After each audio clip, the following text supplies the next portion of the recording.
Chers amis, bonsoir, Erev Tov. Comme tous les jeudis soirs, on se retrouve, Baruch Hashem, sur les ondes de Yeshiva Zoom Sage Online. C'est un immense plaisir de pouvoir étudier, partager avec vous et découvrir les saveurs de la Torah. Cette semaine, Parashat Vayakhel, nous allons dédier le shiur pour la refoua shelema de tous les malades. Nous allons dédier le shiur pour la tzlacha de tout le Am Israël, qui est la paix en Eretz Israël. Les soldats, les citoyens, que le monde entier arrête de nous casser les pieds, que nous puissions étudier la Torah et découvrir la splendeur d'Akadosh Baruch Hu dans le monde. Nous sommes une semaine après Purim, mais nous sommes encore durant le mois de Hadar. Et donc nous sommes, Baruch Hashem, encore sous l'influence de cette grande fête et de la simcha du mois de Hadar. Et inspiré de la Megillat Esther dont nous allons en parler ce soir. Parce que la semaine dernière, on n'a pas pu faire shiur, puisque c'était Purim. On terminait le jeûne, on revenait après la Megillat Esther. Alors ce soir, nous allons parler de Vayakhel et de la Megillat Esther, Be'ezrat Hashem, si vous le voulez bien. La paracha de cette semaine ouvre avec un verbe. Nous allons prendre les psukim.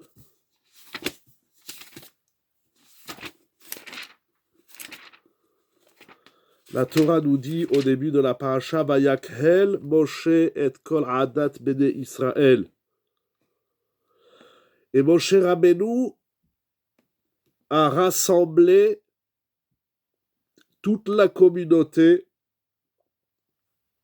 toute l'assemblée des enfants d'Israël. Vayomer alehem elea devarim, et il va leur dire, voici les paroles, Asher tziva Hashem lasot otam, que Hashem a ordonné que nous les fassions. Les deux versets qui suivent parlent du Shabbat, Sheshet yamim te'aseh melacha, et lo tevaruesh bechol moshvotechem. Donc Moshe Rabbeinu réunit le peuple et il leur parle du Shabbat. Shabbat, c'est un moment de rassemblement, d'union, de kahal. Et ensuite, à partir du 4e verset de la paracha jusqu'à la fin de la paracha de Vayakhel, la Torah va nous parler de la construction du tabernacle du Mishkan.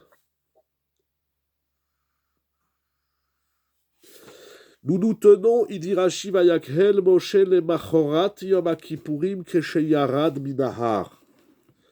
La paracha de Vayakhel a été, et donc ce rassemblement du peuple où Moshe va leur enseigner le Shabbat et la construction du Mishkan.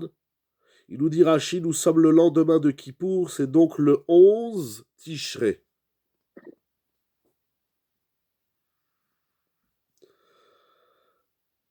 Voilà.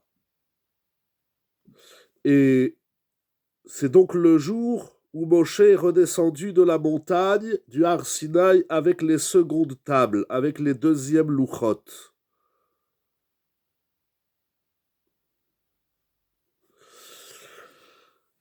La première chose de laquelle on peut être impressionné,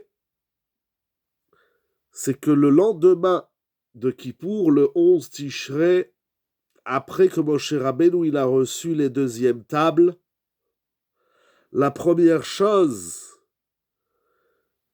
qu'il fait, c'est de rassembler le peuple. Vayakhel. Nous allons nous arrêter sur ce terme, sur ce verbe.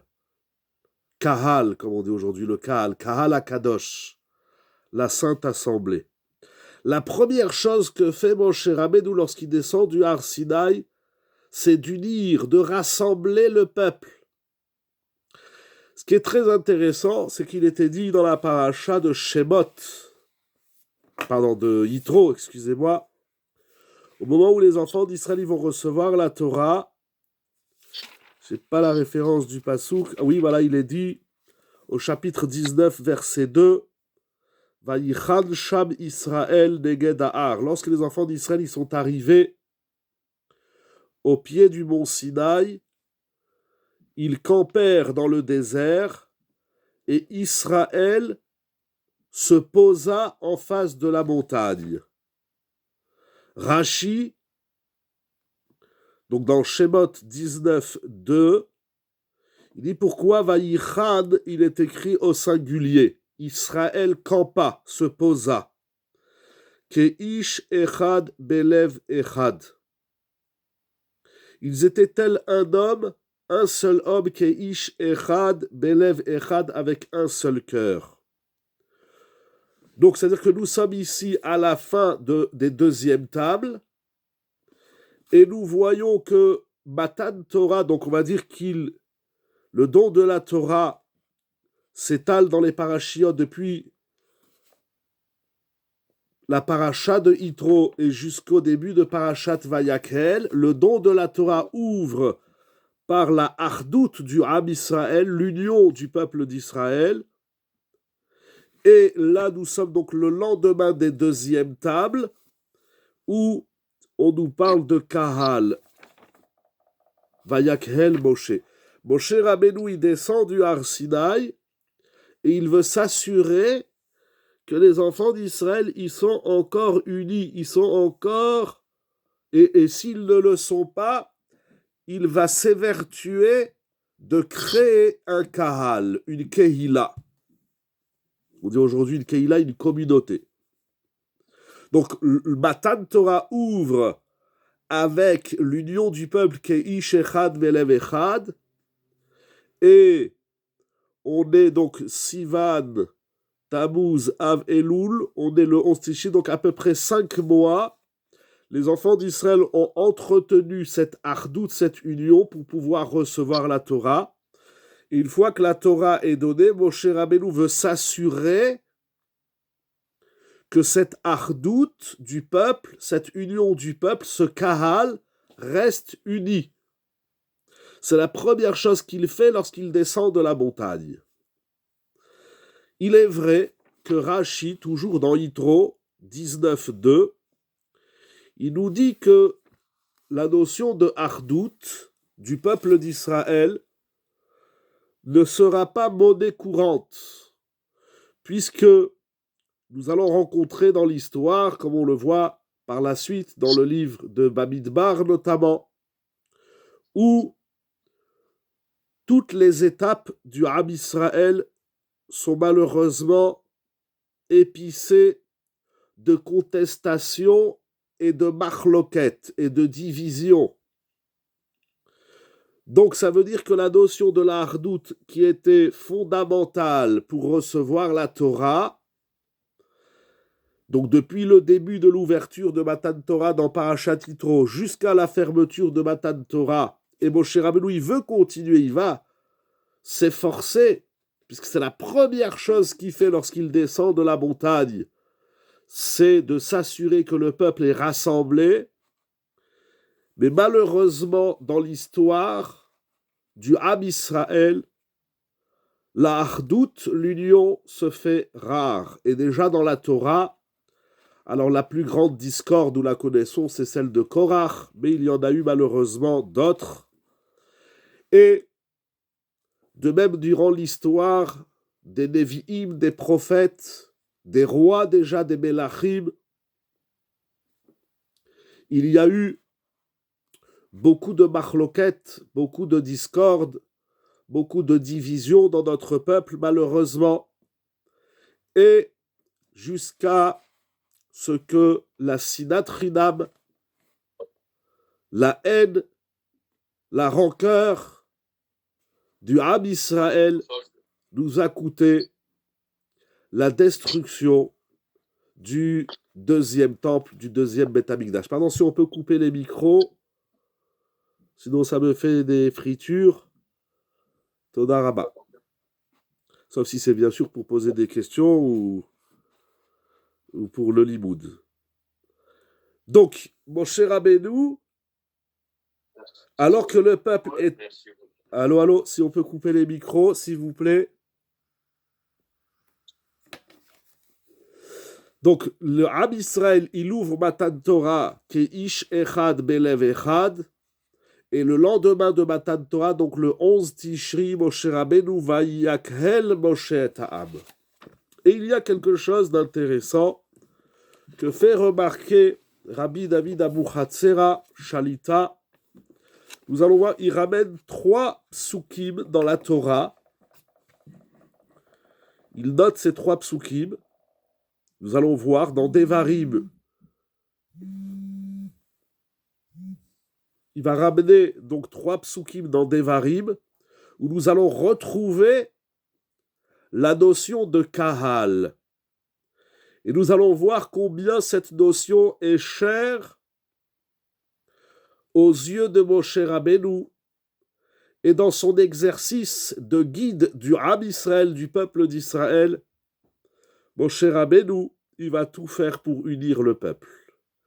Et ce n'est pas une besogne facile et il ne réussira pas tout le temps, même si il donnera beaucoup de nerfs et d'investissement, ça ne va pas marcher tout le temps. Alors nous allons voir les 3 psukim que fait remarquer Rabbi David Abuchatzera dans Devarim. Et après nous allons voir dans la Megillat Esther. Donc dans Devarim, premier verset, il est au chapitre 4, verset 10, Perek Dalet Pasuk Yud. Alors c'est très intéressant parce que donc dans le livre de Devarim, c'est Moshe Rabbeinu qui parle. Nous sommes donc à la fin des 40 ans.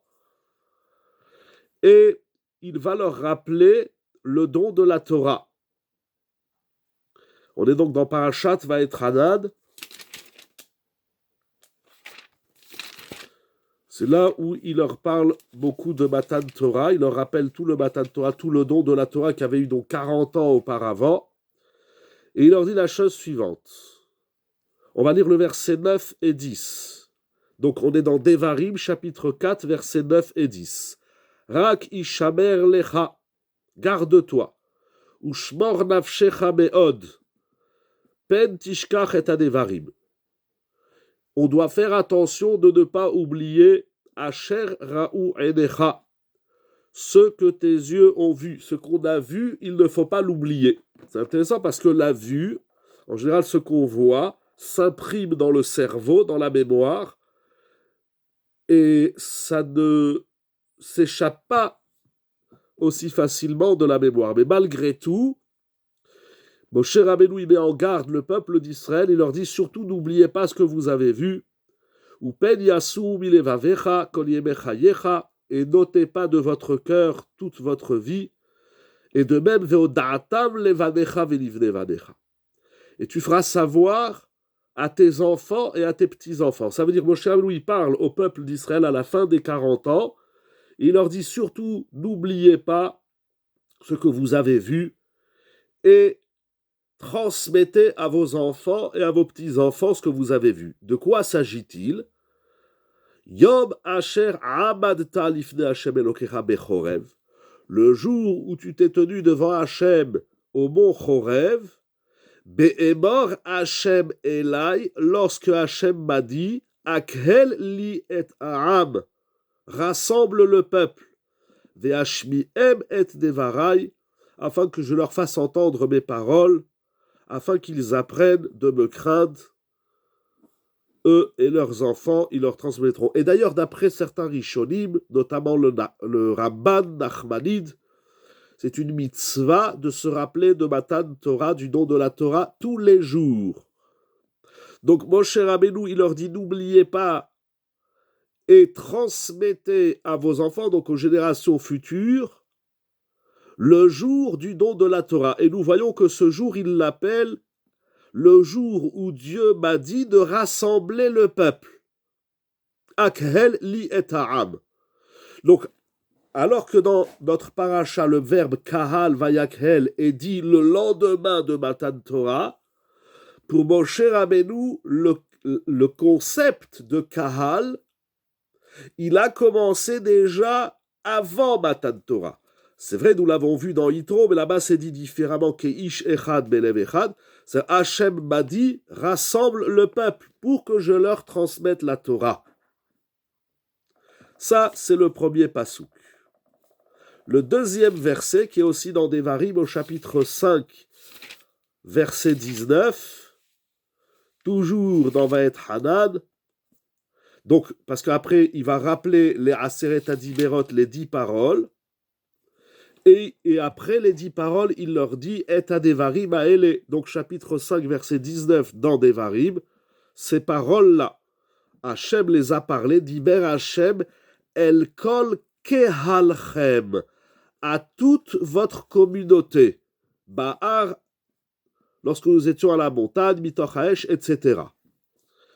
Donc, avant de leur répéter, s'agit-il d'un rassemblement physique, spirituel, autre? Très bien. J'ai lu votre question, Monsieur Meyer, mais il y avait Madame Tsipora qui a envoyé aussi une question juste avant. Je n'ai pas eu le temps de la voir, de la lire. Excusez-moi si vous voulez bien la renvoyer. Pourquoi cette mitzvah de nous rappeler chaque jour Matan Torah? Très bonne question. Alors, nous allons parler du sens de ce rassemblement, mais il est d'abord important de voir où il se situe.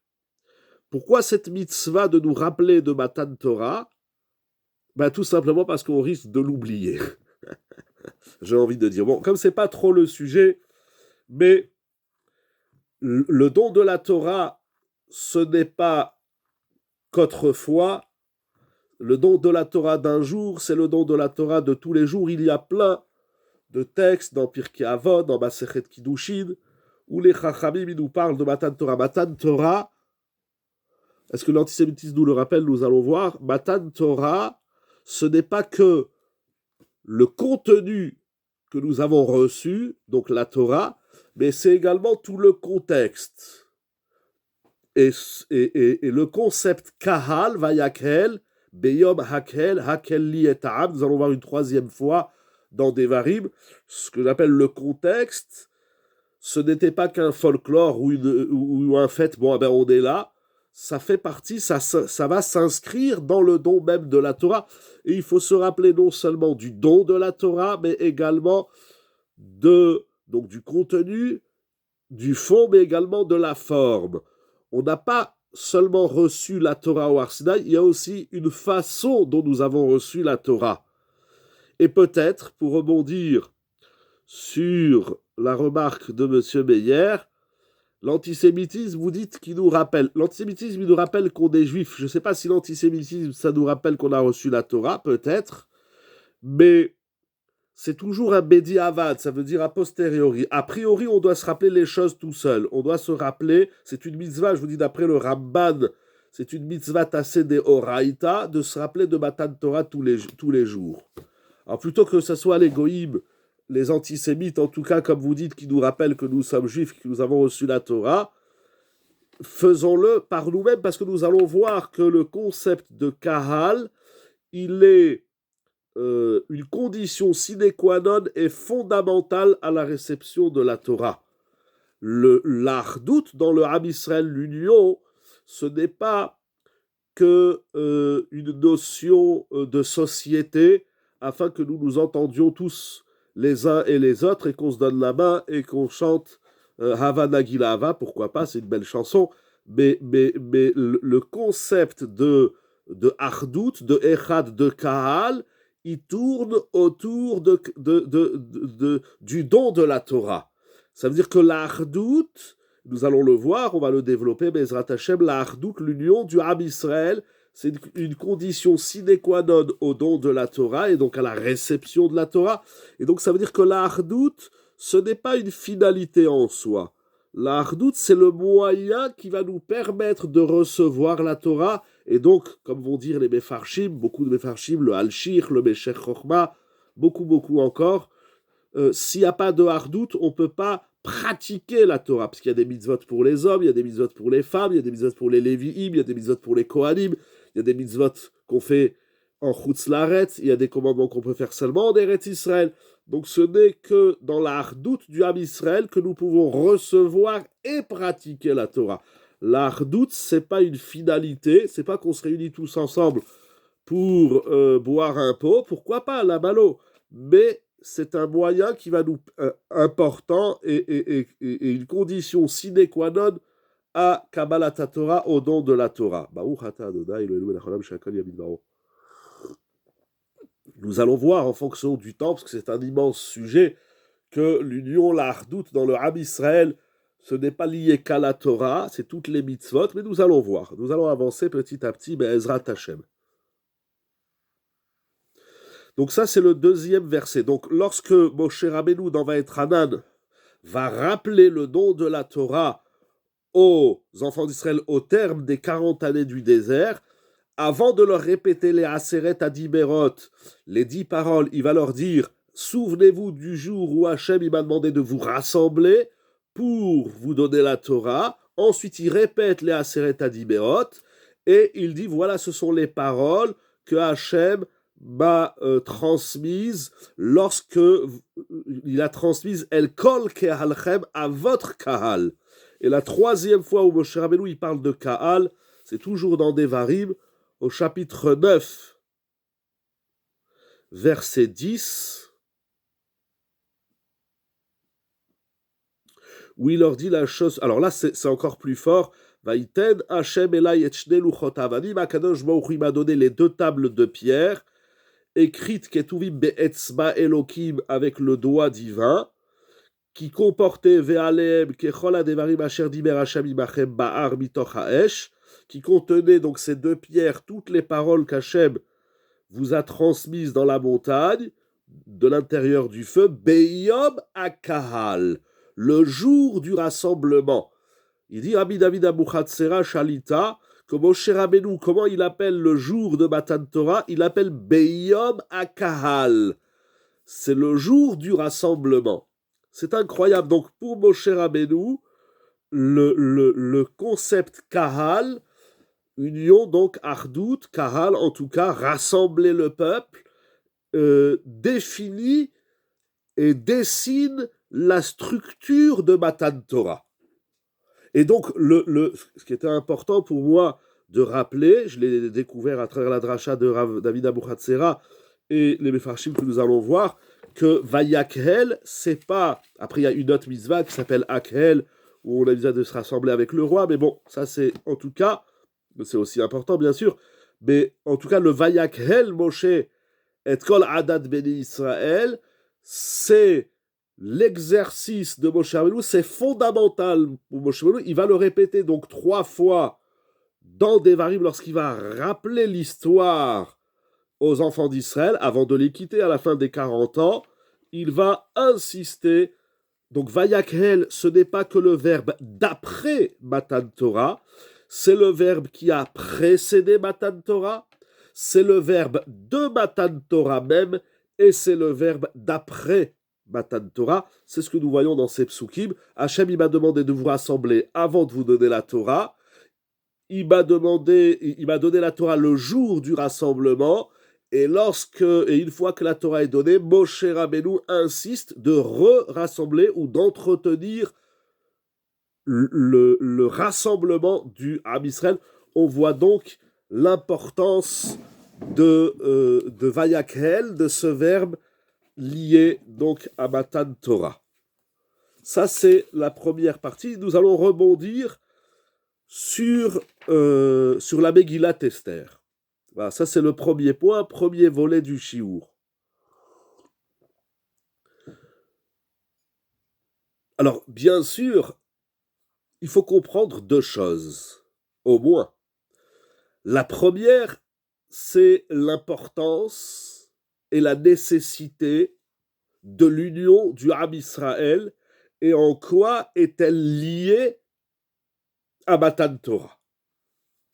On est unis dans nos couples, dans nos familles, dans nos communautés, dans nos us et coutumes différents, les Marocains, les Tunisiens, les Algériens, les Ashkenazim, les Chassidim, les Thémanim, etc.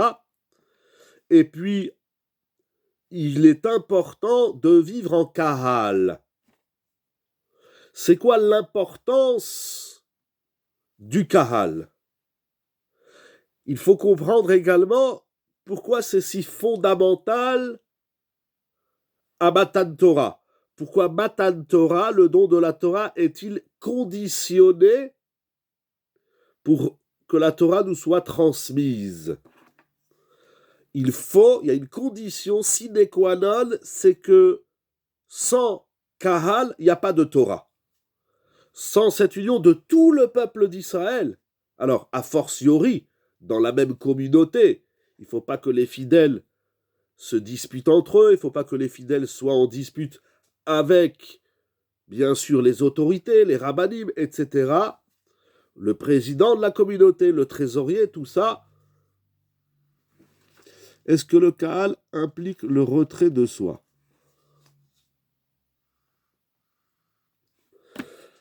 Absolument pas. Pourquoi vous dites le retrait? Comment le Kahal il implique le retrait? Au contraire, si je me retire, il n'y a plus de Kahal. On doit tous être intégrés. D'ailleurs, Moshe Rabbeinu le dira à la fin, Atem, Nitzavi, Mayom, Kulechem, Rashechem, Shiftechem, etc.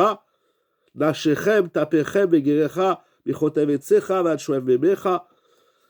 Si on se retire, je ne sais pas de quel retrait, à l'intérêt personnel. Ah, d'accord, pas le retrait physique, pour rebondir également à la question de M. Meyer de tout à l'heure. L'intérêt personnel. Alors, si, c'est une très bonne question, si mon intérêt personnel va à l'encontre de l'intérêt collectif, c'est que mon intérêt personnel, il est secondaire, voire inexistant. Quel sens a un intérêt personnel? Attention, vous parlez bien de l'intérêt personnel. Attention à faire très attention aux mots. L'intérêt personnel, ce n'est pas l'existence de soi. Ça veut dire j'existe déjà en tant que fidèle ou en tant que personne qui a une responsabilité dans la communauté, de surcroît si c'est le rave, le rabbin, le président. Mais c'est sûr que, mais pour répondre simplement à votre question, vous avez raison, il est vrai que l'intérêt personnel, il est secondaire par rapport à l'intérêt collectif. La notion de Kahal est tellement importante, au point que, je lisais dernièrement un chiour très intéressant, que le Kahal commence, dans les mots d'aujourd'hui, dans la Gemara, dans la Halacha, par la notion de Tzibour. Tzibour, ça veut dire aussi rassembler. On le voit dans la Gemara Masechet Baba Metzia, notamment. Un tzibour, c'est un savant. Quelle différence entre les deux, s'il vous plaît? On va essayer d'expliquer. Ça c'est une question que je vais soulever une seconde. On va voir. Alors, la notion de tzibour commence par la tfila betzibour. C'est une halacha, c'est écrit dans la Gemara, dans le Shulchan Aruch. Et bien souvent, on se dit, il y a plein de gens qui se disent, non mais moi je prie mieux tout seul qu'en communauté. C'est une erreur dramatique, parce que c'est écrit clairement que le tzibour, il est tellement fort que même si, quand tu pries tout seul, tu as plus de kavanot ou autre, c'est mieux d'avoir moins de kavana betzibour.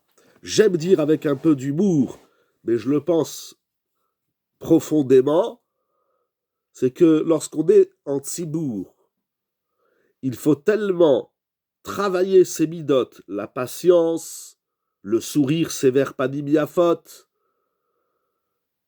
le chesed, et encore beaucoup de midot, que même si on ne fait pas bien la tfila, parce que le chazani chante comme si, parce que le rabbin il parle trop long, parce que l'autre il m'a pris ma place ou mon talit ou mon sidour, on est toujours dérangé par celui qui se mouche et qui tousse dès qu'on commence la hamida, ou celui qui parle alors que moi j'ai pas fini. Il faut tellement travailler ces midot, le travail des midot au moment de la tfila betzibour, il est immense, il n'est pas négligeable et il est mieux, et il est d'un plus grand mérite que celui qui prie tout seul.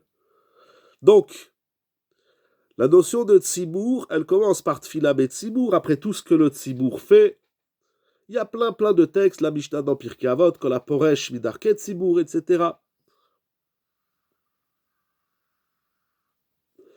Je ne sais plus où j'en suis dans les questions, mais... très bien. Alors, il faut comprendre l'importance du tzibur, du kahal, son lien avec Matan Torah, parce que s'il n'y a pas de tzibur, il n'y a pas de kahal, on ne peut pas recevoir la Torah. Donc l'exercice en fait est de faire, pardon, si vous voulez prendre le micro ou renvoyer la question, j'ai pas eu le temps de tout lire, Mechila.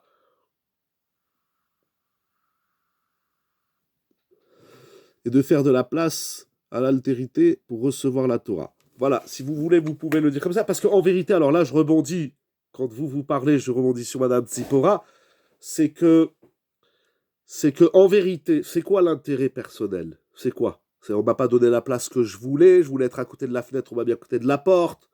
C'est quoi l'intérêt personnel? Quel intérêt peut-il avoir l'individu qui subordonnerait l'intérêt collectif? Ah, alors on revient à Matan Torah, puisque l'intérêt de la Hardout, c'est Matan Torah. En vérité, dans ma vie, à moi, le seul intérêt que je dois avoir, c'est bien Matan Torah. Si je ne vais pas dans la communauté, si je ne suis pas intégré dans le Kal, je ne peux pas recevoir la Torah. Alors c'est comme si vous me dites, mon intérêt personnel, il passerait avant recevoir la Torah. Ça non, le seul ou l'intérêt en haut, au sommet de la pyramide, l'intérêt unique que doit avoir chaque juif, c'est de recevoir la Torah. On est sur terre pour ça. On est le Ham Israël parce qu'on a reçu la Torah. Alors, votre question, je la traduis différemment. C'est pas est-ce que mon intérêt personnel, il passe avant ou après l'intérêt collectif. C'est qu'en vérité, l'intérêt personnel est de facto l'intérêt collectif. Parce que l'intérêt du collectif, c'est Matan Torah, et mon intérêt ne doit être que Matan Torah. On ne va pas à la synagogue pour se vendre des voitures ou faire du business. On va à la choule pour étudier la Torah et pour faire la tfila. Il n'y a pas d'autre raison pourquoi on va à la synagogue. Que d'ailleurs, c'est écrit dans la halacha, dans la Gemara, dans le Shulchan Aruch, dans tous les livres qui parlent de la tfila. Normalement, à la synagogue, au Bet HaKnesset, c'est assour de parler d'autre chose que de Torah. Ça veut dire, si vous êtes à la choule et vous rencontrez le plombier et vous lui dites « T'oublies pas de venir chez moi après la prière ou le jour qu'on a fixé », c'est assour. On ne parle pas de plomberie au Bet HaKnesset. Sauf bien sûr si ça concerne le Bet HaKnesset, le Bet HaMidrash. Mais je vois quelqu'un, je lui dis « N'oublie pas, demain c'est notre partie de pêche ou de pétanque », c'est assour. Le contenu de la parole, de surcroît, si on a les tfilines, ou si c'est le Kaddish ou la lecture de la Torah, c'est des halachot ou qui sont oubliés ou qui sont certainement difficiles à mettre en pratique. Mais on est à la choule, on est au Bet HaKnesset, les ventes aux enchères devraient être interdites. J'y arrive, si vous voulez, pour répondre à votre question. Mais on n'a rien d'autre à faire à la synagogue, au Bet HaKnesset, au Bet HaMidrash, si ce n'est que de parler de Torah et de faire la tfila. Tout le reste, c'est assour. Il faut aller dehors, dans la rue, dans le jardin. C'est complètement assour. C'est mes fourrages dans la halacha. Ah, les ventes aux enchères, non, c'est une mitzvah, et même Shabbat, parce que ça s'appelle Tzorke Mitzvah. On vend les enchères, on ne vend pas la voiture du rabbin aux enchères, on ne vend pas la casquette du président aux enchères, on vend les mitzvot pour rentrer de l'argent dans les caisses de l'institution qui vont permettre à l'institution de pérenniser, etc. Ça, c'est mitzvah, ça s'appelle Tzorke Shabaïm, c'est mitzvah, on a le droit. C'est moutard, c'est même une mitzvah. Ok, mais on n'est pas... Comment le soi s'exprime dans le Kahal? Alors, en vérité, votre question, pour moi, ce soir, elle est un piège. Parce qu'on a tellement parlé, et certainement pas assez, du soi, du moi, de l'individu. Et tout d'un coup, je me mets à parler du tzibour. Je me mets à parler du collectif. Et c'est certainement mon erreur que, jusqu'à maintenant, j'ai parlé que de l'individu. Alors, on va essayer d'expliquer. La Gemara, je vais vous dire un grand yesod que nous a appris Ravol Be'alav Shalom dans Aleshur Chelek Bet. La Gemara dans Rosh Hashanah nous décrit comment se déroule le jugement de Rosh Hashanah. Attention, on est On arrive à Pessah, on est sort de Purim, mais on peut parler aussi de Rosh Hashanah. Très bien. La Gemara dit comment se déroule ce jugement, le din de Rosh Hashanah. Et la Gemara, elle va dire que Akadosh Baruch Hu, il juge tout le monde, tous ensemble. Il juge donc le Kahal. Aussi la Gemara dans Kiddushin, Veod, il y a la notion du jugement collectif. Et j'ai oublié le pasouk, si quelqu'un se rappelle le pasouk, mais la Gemara, elle ramène un verset, un pasouk, je crois, dans Tehillim, qui dit qu'Akadosh Baruch Hu nous juge tous ensemble. Mais juste après, Kulam Niskarim Biskira Achat. Mais la Gemara, juste après, elle dit, ou c'est juste avant, en vérité, dans le texte, Kivnei Baron. Non, mais Kivnei Baron, justement, c'est chacun son tour. Individuellement, elle dit, Kulam Ovrim Lefanav Kivnei Baron. Donc, Akadosh Baruch Hu nous juge chacun individuellement. C'est une grande kouchia que soulève beaucoup de Mefarshim. Alors, comprends pas, on est jugés tous ensemble, c'est un jugement collectif ou c'est un jugement individuel? Alors, on peut supposer, et on a trouvé beaucoup de réponses sur cette question. Vous comprenez la contradiction. D'un côté, les Chachamim nous enseignent que c'est un jugement collectif. Akadosh Baruch Hu, il juge telle communauté, il juge telle ville. C'est un jugement collectif. Et puis, en même temps, les Chachamim nous enseignent que Rosh Hashanah, c'est un jugement individuel. Akadosh Baruch Hu, il va juger Kol Bae Olam. Chaque individu est jugé individuellement. C'est une très très grande kouchia.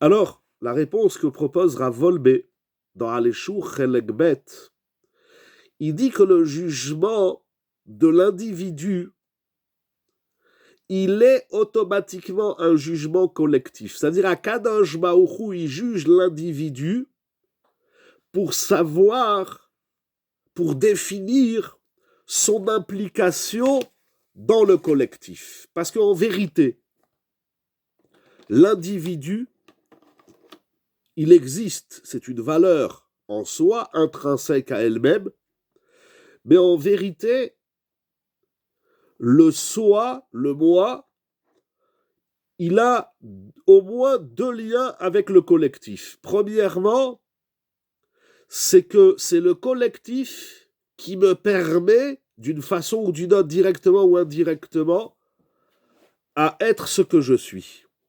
On vient tous d'un père et d'une mère, on est déjà dans un petit collectif. Bezrat Hashem, on se marie, on a des enfants, on crée un collectif, on crée une communauté. La communauté, c'est pas donc que la synagogue, j'ai parlé du tzimour, du kahal de la synagogue, mais on ne vit pas individuellement, ça n'existe pas. On n'est pas isolé sur une île à vivre tout seul. Et même celui qui serait sur une île, ça ne s'appelle pas qu'il vit tout seul.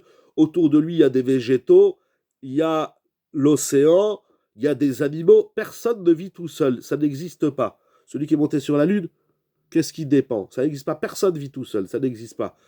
Il y a le collectif dans le travail, la communauté du travail, il y a la communauté dans la religion, il y a la communauté, la société. On est en France. Donc le collectif me permet de devenir ce que je suis. Et ensuite, il va y avoir un retour de l'individu vers le collectif. Et c'est ce point-là que parlera Volbé, c'est combien, à mon tour, je vais apporter à la communauté et au collectif tout entier. Donc, en vérité, il faut faire très attention. C'est mon erreur, peut-être jusqu'à aujourd'hui. Il faut faire très attention quand on parle de l'individu. C'est un individu qui n'est... Donc, ce moi que j'aime beaucoup, ce n'est pas un moi qui est détaché du collectif. Ça n'existe pas. Madame Rebecca, vous dites ça dépend. Je n'ai pas très bien compris si vous voulez élargir votre remarque, mais personne n'existe tout seul. Ça n'existe pas. En kazé davar baolam, ça n'existe pas. Personne vit tout seul, ça n'existe pas. Alors, en simple, il y a ce que je prends, ce que je reçois de la communauté, soit-elle, les parents, la famille, le travail, la synagogue, la yeshiva, il y a ce que le collectif apporte à l'individu, et il y a ce que l'individu à son tour va apporter au collectif, à la communauté. Toute communauté soit-elle. Donc, et il dit Ravolvé, c'est ça le pshat de la Gemara. Il y a le jugement de l'individu dans son rapport au collectif, et il y a le jugement du collectif qui est composé d'individus. Donc le moi tout seul n'existe pas. Le moi isolé, le moi esselé, ça n'existe pas dans la vie. On est toujours en train de prendre et de donner quelque chose à la communauté, soit-elle la société, la synagogue, etc. Pourquoi le collectif de l'humanité ne rend pas au peuple juif tout ce que c'est lui Alors regardez, vous me rappelez quelque chose, d'incroyable. Je vous remercie parce que je pensais le dire au cours du Limoud, mais vous posez une question qui est fondamentale. Il faut qu'on garde quand même quelques 10 minutes au moins pour parler de la Megillat Esther, c'est complètement lié. J'ai mis sur mon statut sur WhatsApp un petit discours du Rishon LeZion Rav David Yosef Shalita, et je ne vais pas vous dire tout ce qu'il dit là-bas, c'est pas très long, mais juste un point. Il raconte qu'il a rencontré un gauchiste israélien, donc anti-religieux, anti-religion, etc., etc. Il donne le nom, bon, j'ai oublié son nom. Et donc, ils ont eu un débat. Et puis, à un moment donné, cet homme soumet la question au Rav, à Rav David Yosef, et il lui dit « Pourquoi les religieux, vous... comment dirais-je, il faut que je me rappelle que je le dise en français, parce qu'il parle en hébreu là-bas, il dit pourquoi les religieux, vous vous intéressez tellement à ce que les non-religieux ils fassent la Torah et les mitzvot. Ils appellent ça en Israël la kfiya datit. Kfiya datit, c'est-à-dire que vous voulez nous obliger à être des religieux, à faire Shabbat, à manger kasher. Il dit nous on veut pas. On veut qu'il y ait les autobus le Shabbat, on veut manger du cochon, on veut se marier avec des goyim et des goyotes. Pourquoi vous voulez à tout prix instaurer une loi, la loi de la Torah, et nous obliger à nous, les laïcs, à faire la Torah et les mitzvot? C'est la question du laïc. Alors, Rav David Yosef, il va lui répondre, et à un moment donné, il lui dit, tu sais, moi, je te considère comme mon frère. Et si jamais mon frère, il prend sa voiture, il dit, moi, je suis dans mon balcon, et je vois qu'il y a un terroriste, le Allénou, qu'Hachem nous en préserve, qui a caché une mine sur la route. Et je vois que mon frère, il prend sa voiture et il va sur la route miner.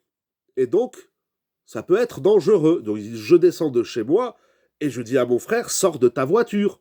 Ne roule pas de ce côté. Et mon frère me dit, mais c'est quoi ton problème? Moi, j'ai envie de passer par là. Tu vas pas m'obliger à pas passer par là. Il dit, mais moi, je te dis ne passe pas par là parce qu'il y a un danger.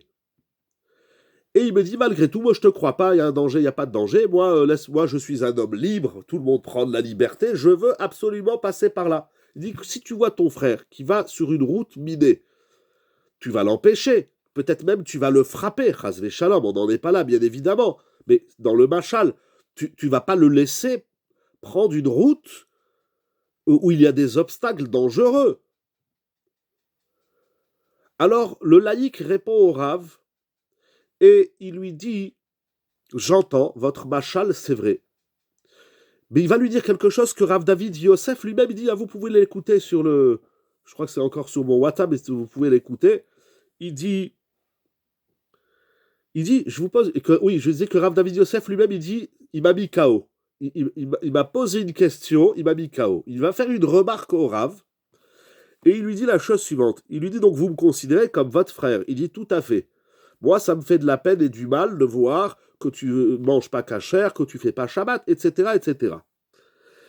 Il lui dit, si tu m'aimais vraiment comme ton frère, alors, automatiquement, tu aurais réussi dans ta tâche. Si tu n'arrives pas à me convaincre de vivre comme toi, dans la Torah, plongé dans la Torah et les mitzvot, c'est qu'au fond de toi, tu m'aimes pas vraiment comme ton frère. Et il dit, Rav David Yosef, cet homme, il m'a mis KO. Je ne savais plus quoi lui dire. Vous posez la question avec l'égoïme. Mais ce n'est pas qu'avec l'égoïme qu'on doit se poser la question. On doit se poser la question avec nos frères du Ham Israël. On doit se poser la question au sein de la famille. Parce que la hardoute, elle n'est pas que entre famille A et famille B.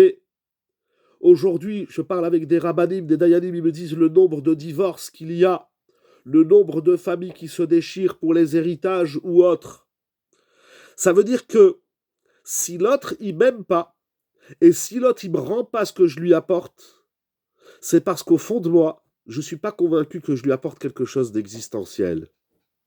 Au fond de moi, je transpire pas, je transcende pas, parce qu'au fond de soi, il y a quelque chose d'extrêmement grave. Je reviens au sujet, j'ai répondu brièvement, mais c'est un grand débat. Au fond de soi, en vérité, je traduis vos questions différemment, avec plus d'émotion. Voilà, c'est-à-dire au fond de soi, on n'aime pas l'autre. Il faut qu'on soit à un moment donné amitié authentique. On le respecte, on lui dit bonjour, mais au fond, on n'aime pas. Voilà, je dis quelque chose d'extrêmement grave. C'est écrit dans la Gemara, dans Masechet Yoma. L'onid galé avonam, l'onid galé kitsa. Bon, au fond de soi, l'autre, on l'aime pas. On veut bien l'aider quand il est dans une situation difficile. On veut bien se sourire, se dire Shabbat Shalom, mais atkan. Parce que l'ego, déjà comme vous dites, depuis qu'on est petit, on nous a acheté des Lego. C'est peut-être pas un nom noble, il fallait pas appeler ça des Lego. Il fallait l'appeler des autrui ou je sais pas quoi. On a peur de ne plus exister. L'autre nous fait peur. L'autre nous agresse. On n'est tellement pas sûr de soi. On n'existe tellement pas à travers soi que dès que l'autre y rentre dans mon domaine, alors je le repousse, je le refoule. Ça existe dans le couple, dans la famille, dans le Ham Israël et donc même avec l'égoïme. Comment on peut attendre que l'égoïme, pour reprendre votre expression, devons-nous aimer l'antisémite? J'irai pas jusque-là. Je ne dis pas qu'il faut aimer l'antisémite. Mais vous savez, pour arriver à l'amour, et en vérité c'est la troisième question que j'allais demander, on va le voir dans la Megillat Esther. À un moment donné, il faut se poser la question, parce qu'en vérité, l'union, on est tous d'accord que c'est une valeur importante. Il n'y a que l'amour qui déclenche l'union du Ham Israël. Pour la Torah, oui, pour le Chumash, oui. Ve'ahavta l'ereacha kamocha. La question, c'est comment on fait, c'est quoi l'exercice concret pour qu'on soit tous réunis? Il y a plusieurs réponses, mais d'abord, il faut le savoir que c'est important, et il faut vouloir l'union. Il y a trop de familles qui se déchirent. Il y a trop de communautés qui se déchirent. Il y a trop de gens qui ne se parlent pas. Il y a trop de gens qui sont indifférents les uns envers les autres. Combien l'autre, il me dit, ça fait 20 ans, je n'ai pas parlé à mon frère ou à ma sœur, c'est Dora Vayom. Il faut un objectif commun. Et en vérité, dans ce que vous dites, il faut un objectif commun. L'unique objectif du Ham Israël, c'est Torah ou Mitzvot, c'est tout. Mais il y en a qui n'offrent pas pour ça, malheureusement, mais on n'est pas là pour critiquer. Rabotai, il est déjà très tard, je n'ai pas encore parlé de la Megillat Esther, on va voir. Mais d'abord, il faut comprendre l'importance de la hardoute, de l'union, du kahal, et il faut comprendre son implication dans Matan Torah, en quoi c'est une condition sine qua non à Matan Torah. Et enfin, il faut comprendre, il faut approfondir le sujet, comment on obtient la hardoute. Comment? Alors, il y a plusieurs réponses. La première, c'est Moshe Rabbeinu Vayakel Moshe. Moshe, il réunit le peuple. Qu'est-ce qu'il fait? Il leur parle de Shabbat. Shabbat, c'est un moment de shalom. C'est pas pour rien que Shabbat s'appelle Shabbat Shalom. Shabbat, par définition, c'est le jour du Kahal. On voit, il y a plus de gens qui viennent à la communauté pour prier. Il y a les femmes, les enfants aussi qui viennent. Par définition, Shabbat, c'est le jour du shalom. C'est pour ça qu'on l'appelle Shabbat Shalom. Premier point. Et d'ailleurs, dans notre paracha, il est dit Loteva arouesh bechol moshvotechem. Dans le 3e verset de la paracha, c'est écrit vous n'allumerez pas de feu le jour de Shabbat. Loteva arouesh bechol moshvotechem beyom Shabbat. C'est écrit dans les Mekoubalim, peut-être même que c'est écrit dans le Zohar, je ne sais pas, mais c'est ramené dans beaucoup de Sfarim, le Kaf HaChaim, le Baal Shem Tov, beaucoup y ramènent ça, dans tous les livres c'est ramené. De quel feu s'agit-il? C'est la colère. Shabbat, c'est Menoucha.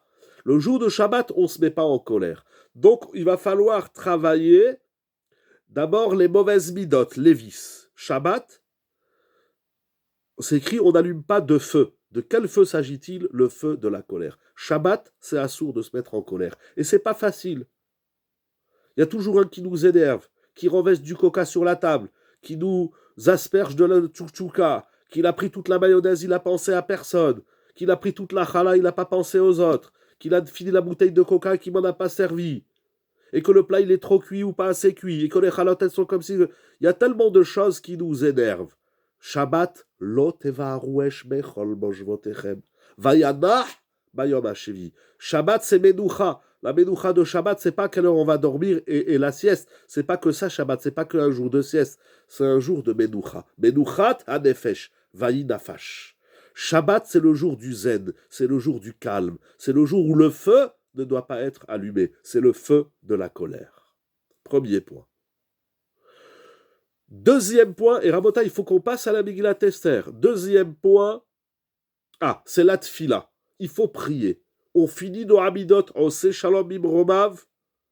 Il faut prier pour le Shalom.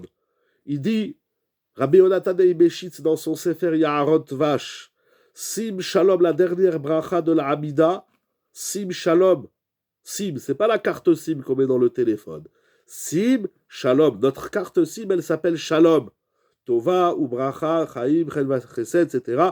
Baruch ata Hashem, amevarechet amo Israël ma Shalom. On finit le Kaddish, on sait Shalom. Et il dit Rabbi Natan Eibeshitz, dans Yaharot Vash, dans la première dracha, que Sim Shalom, c'est la bracha de la Hardout. Combien on prie pour être unis les uns et les autres. Morav et Rabotai, le temps avance à une allure fulgurante. Nous allons voir quelques psukim dans la Megillat Esther. Alors, je vais aller un peu vite au début. Vous allez voir pourquoi. D'abord, le temps avance, il est déjà 9h30. Au chapitre 2, verset 19 de la Megillat Esther, il est dit la chose suivante. On va prendre la Megillat Esther avec nous. Perek Bet, Pasuk Yutet. Il est dit...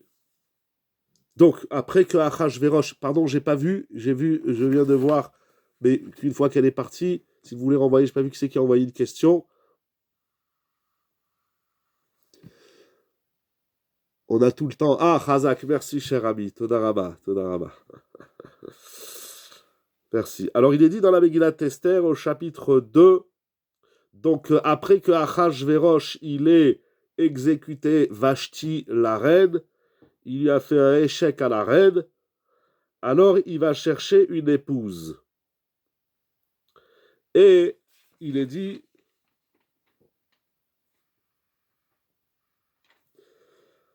voilà, le roi il s'apaise de sa colère, voilà, il va chercher des jeunes filles. Et donc il va arriver sur Esther. Akadosh Baruch Hu, il fait le shidduch entre Achashverosh, Nora Vayom et Esther. Et il est dit au verset, donc on a dit chapitre 2, verset 19, ou beikabetz betulot shenit, ou Mordechai yoshev beshar amelech. Littéralement, lorsque les jeunes filles furent rassemblées une deuxième fois. Donc, premier verset, il y en a 1, 2, 3, 4, 5, 6, 7. Il y a 7 versets dans la Megillat Esther qui nous parlent du rassemblement. Avec une question à la clé, nous y arrivons. Donc, la Megillat Esther va nous parler d'Esther, lorsqu'il va y avoir la rencontre avec Achashverosh, le Shidour, et Et elle nous dit, lorsque les jeunes filles furent rassemblées une deuxième fois, Mordechai était assis à la porte du roi. Esther ne révélait ni son origine ni son peuple. Peut-être que ça fait partie de l'Ardout. On n'est pas toujours obligé de rappeler qu'on est tunisien, algérien, marocain, ou qu'on est français, ou sfaradou, ashkénaze. C'est peut-être les origines et les peuples qui font les divisions. Esther ne révélait ni son origine ni son peuple, comme le lui avait ordonné Mordechai. Car Esther se conformait aux instructions de Mordechai. Ça aussi, ça fait partie de l'Ardout. Le Rav, il t'a dit oui, t'a dit non, c'est non. C'est l'exécution et être à l'écoute de l'autorité. Mordechai, il t'a dit tu fais ça, c'est tout, point barre. Shalom Israël. Qu'est-ce qu'on discute aujourd'hui dans le monde de la liberté? On discute avec les autorités, puis des autorités, il n'y en a plus, et puis après, chacun, il fait ce qu'il veut, et c'est dramatique. Donc Esther se conformait aux instructions de Mordechai, tout comme lorsqu'elle était sous sa tutelle. Voilà, encore un exercice de Hardout. Donc c'est écrit Ubei Kabetz. Un peu plus loin, au chapitre 4, verset 16.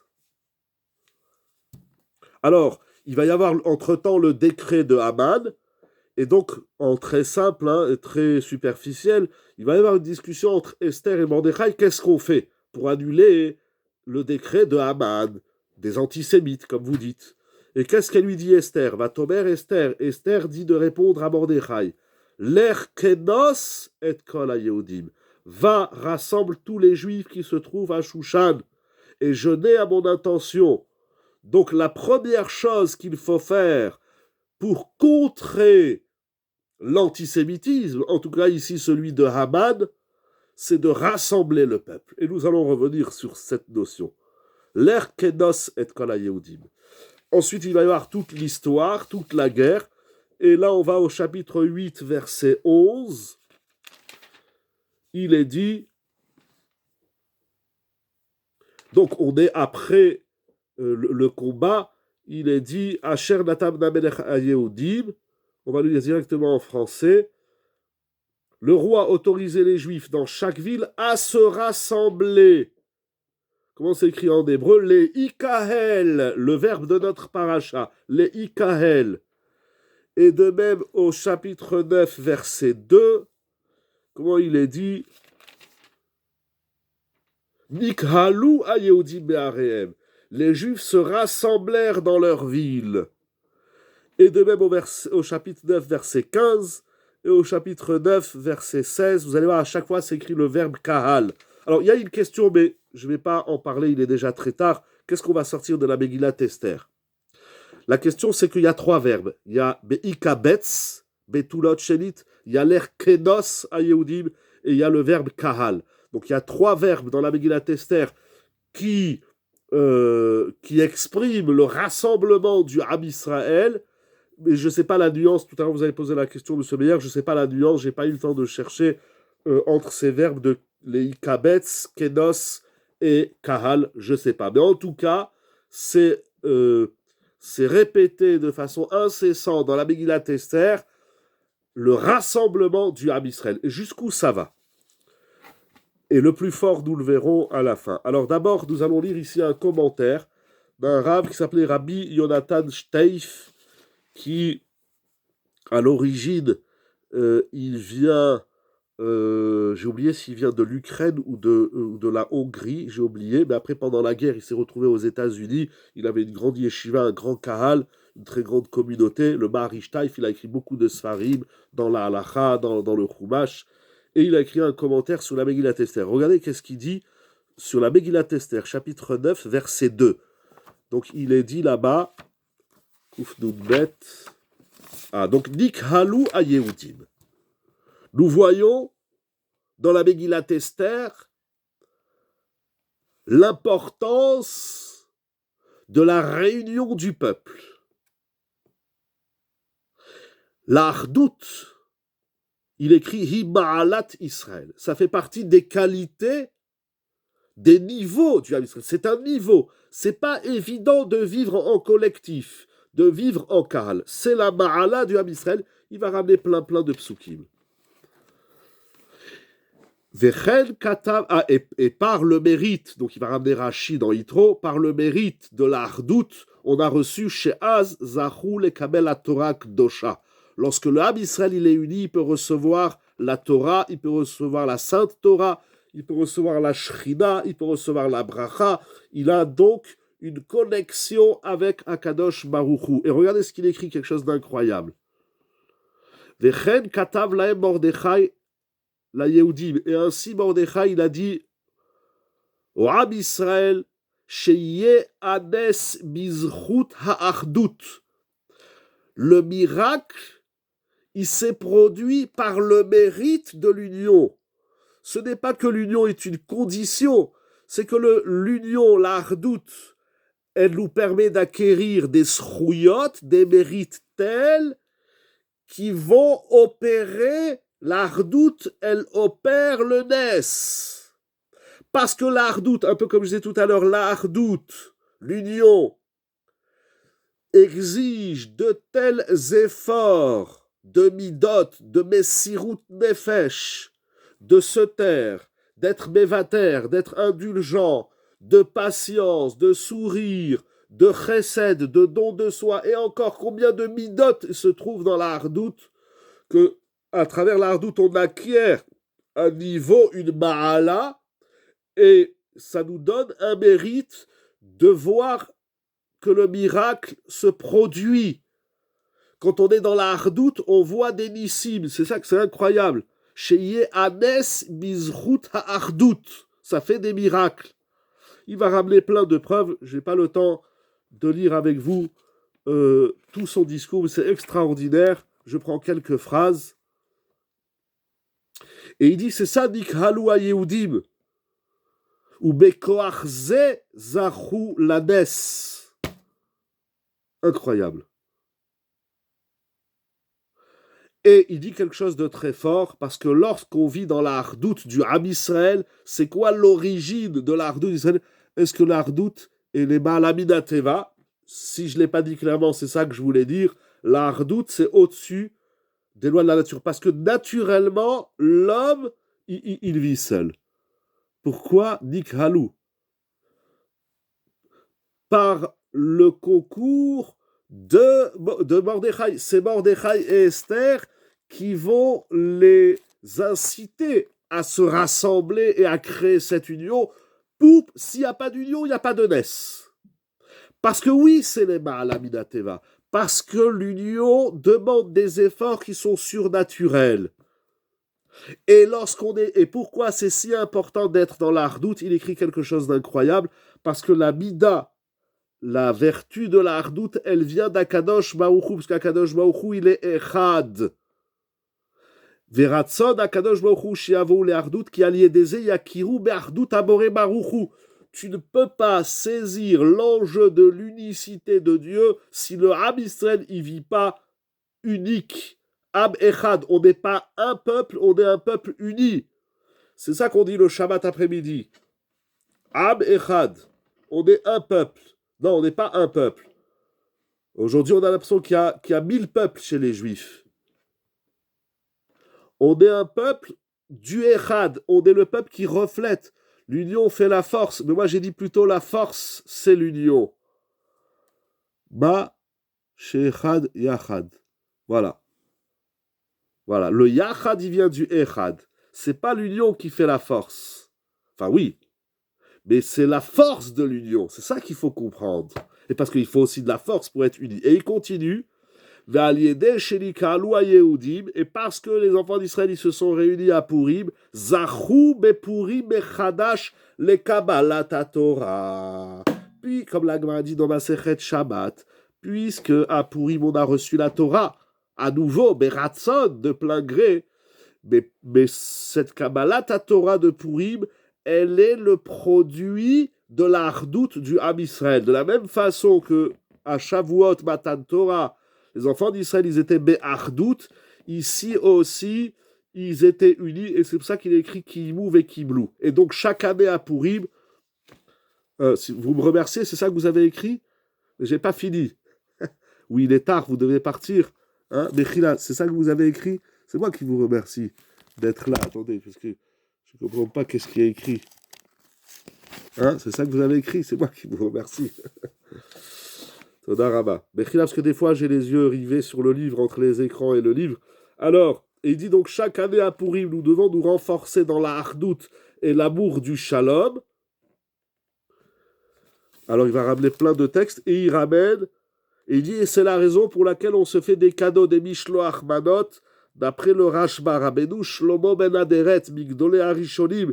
Il dit que les Mishloach Manot qu'on s'offre à Pourim, c'est pour créer la hardout, pour créer l'union. Et enfin, pour terminer, il est dit, toujours dans la Megillat Esther, au chapitre 9, verset 27, je vous ai dit que j'irai un peu vite parce que j'ai dit il faut que je dise tout. C'est tellement important pour moi, pardon. Est-ce que c'est une union circonstancielle? Qu'est-ce que c'est quoi c'est quoi une union circonstancielle? C'est-à-dire c'est à cause des événements qui se sont réunis. Si c'est ça que vous voulez dire, alors c'est ça qui est un peu dramatique, mais en même temps c'est un peu ça qui est chidouchique. Ça veut dire normalement, ok, je vous ai bien compris alors. Donc normalement on devrait être unis pour pas qu'il y ait de problème. Le chidouche, c'est que même s'il y a des problèmes et des décrets graves tels ceux de Haman, un des plus grands antisémites et terroristes de l'histoire, mais même si le décret est déjà là, si on œuvre pour la hardoute du Ham Israël, alors on obtient des miracles qui effacent tous les mauvais décrets. Quand il y a un problème dans la vie, quel qu'il soit, de santé, de parnassa, travail la hardoute. Les gens, quand ils ont des problèmes, ils se désunissent. J'ai même rencontré des gens qui ont divorcé parce que monsieur, il a fait faillite ou il avait plus de travail. La femme, elle n'a pas supporté, elle a divorcé. Je comprends même pas comment ça peut passer dans la tête d'une bonne femme dans ce cas-là. Des fois, c'est le contraire. C'est la famille, c'est le mari, il dit j'en ai marre de ma femme, elle fait rien. Et alors, c'est pas parce qu'au contraire, la hardoute, c'est justement parce qu'il y a des problèmes. Alors, on va se serrer les coudes. Alors, on va s'unir et Bezrat Hashem, ensemble, on va vivre des miracles, on va vivre, mais on se sépare pas quand il y a des problèmes. C'est dramatique. Bon, moi, je trouve ça dramatique. Oui, alors comme vous avez dit aussi tout à l'heure, Madame Bokra, c'est ça que je disais, il faut du lema. Bien sûr, la hardoute dans le couple, c'est les ma'alamina teva, la hardoute avec les enfants, c'est les ma'alamina teva, c'est surnaturel et extraordinaire. La hardoute dans les communautés, c'est tellement difficile qu'on n'y arrive pas, mais c'est pas grave. On a Pourim et on a Pessah. Comment on ouvre la Haggadah, que tout celui qui a faim, qui vienne et qui mange. Et le soir du Seder, on a le rachat avec nous. Mais quoi alors? Vous avez posé la question, quand il faut l'ardoute avec les Réchaïm? Je sais pas, il faut lire et relire le Tomer Déborah. Il faut prier que les Réchaïm y fassent tchouva, que les Réchaïm, Hachem, il leur donne la santé et la bracha, comme ça ils reviennent dans la Torah. Il faut s'occuper de tout le monde, chacun comme il peut. Celui qui arrive à faire l'ardou dans tout le Ham Israël, ça, il faut être Mordechai, il faut être Moshe Rabbeinu, mais au moins dans sa famille, dans son couple, où on les aime aussi. Ça veut dire quoi, où on les aime? On aime les Réchaïm, oui, mais il faut les aimer pour qu'ils reviennent, il faut pas les aimer pour les bêtises qu'ils font. Mais ce soir, j'ai pas parlé de l'amour d'autrui. Ve'afta hakamocha. Ok, et pour finir, mon Rav Rabotai, le Rabbi Yonatan Shtaif, dans son commentaire sur la Megillat Esther, regardez, il fait une remarque extraordinaire, c'est vraiment un joyau. Regardez le verset, chapitre 9, verset 27, dans la Megillat Esther. Il est écrit Kiimu vekibelu. Il a écrit 3 pages sur ce pasouk, 6 pages, 8 pages. Il a écrit 8 pages sur ce pasouk Kiimu vekibelu. C'est Dora Ve'ayom. Donc Kiimu vekibelu hayehudim alehem ve'al. Donc ils ont accueilli sur eux et sur leur descendance de faire 2 jours de Pourim, etc., etc. Mais si on regarde bien, je vous l'aurais montré sur un tableau, mais le mot Kiimu, donc qui est un pluriel, et Kibelu aussi, il est un pluriel. Donc ils ont réalisé et accepté sur eux. Mais si vous voyez bien, dans la Megillat Esther, vous allez voir que le mot Vekibelu, il lui manque un vav. Ça veut dire on l'écrit Vekibel, on l'écrit au singulier et on le formule au pluriel. Belachon Rabim, donc Hakeri, on le lit Belachon Rabim, mais on l'écrit Belachon Yachid. C'est incroyable. C'est incroyable. Parce que les Béné Israël, c'est de. Pardon, j'ai pas pu voir votre question. Mais Chila, excusez-moi, j'ai pas vu qui c'est qui a écrit. N'hésitez pas. Ah, c'est de la Lo Amad Lifneem. Non, pas celui-là, pas celui-là. Regardez chapitre 9, verset 27. Kiimu vekibelu. Vous allez voir que le mot vekibelu, ceux qui connaissent un peu l'hébreu, le Lachon HaKodesh, quand on met un pluriel, on écrit Kibel ou Kouf, Bet la Vav. D'être plusieurs, mais de se montrer unis comme un. Exactement. C'est ça le Kim où ils sont plusieurs, j'arrive, ils sont plusieurs. Vekibelou, mais à un moment donné, c'est l'union et la réunion de toutes les énergies pour ne former qu'un seul corps, qu'un seul gouffre, qu'une seule entité, celle du Ham Israël. Et c'est là où le Ham Israël, il va resplendir du Echad d'Akadosh Baruch Hu aujourd'hui, qui nous rassemble chacun de nous. J'accepte la remontrance, je le prends pour moi. C'est tellement difficile dans la famille, dans la communauté, dans les communautés, c'est tellement difficile. Qui c'est